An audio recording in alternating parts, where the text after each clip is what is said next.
বিশুদ্ধ ভাষাটা এত জরুরি যে আল্লাহ তাআলা তার প্রিয় হাবিবকে মায়ের বুকের দুধ থেকে বঞ্চিত রেখেছেন শুধু বিশুদ্ধ ভাষার জন্য।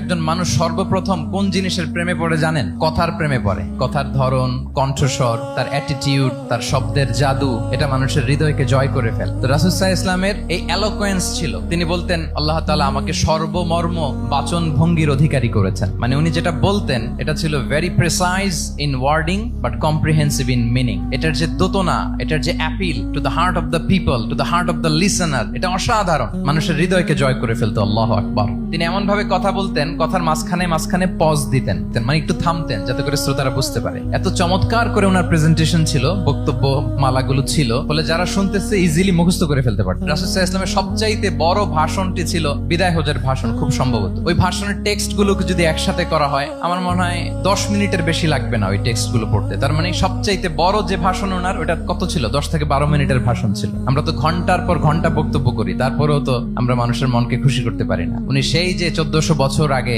10 মিনিটের একটা ছোট্ট ভাষণ দিলেন, গোটা বিশ্ব আজও হাবুডুবু খায় ওই ভাষণের ভেতর, ঠিক কিনা বলেন? মাঝে মাঝে এমন আবেগ ঘন বক্তব্য উপস্থাপন করতেন, সাহাবারা অশ্রুসিক্ত হতো। আবার যুদ্ধের ময়দানে যখন কমান্ড করতেন, তখন তিনি রেগে যেতেন। উঁচু কণ্ঠে তিনি কথা বলতেন, মনে হচ্ছে একজন সেনাবাহিনীর কমান্ডার তার ব্যাটালিয়নকে কমান্ড করছেন। আল্লাহু আকবার।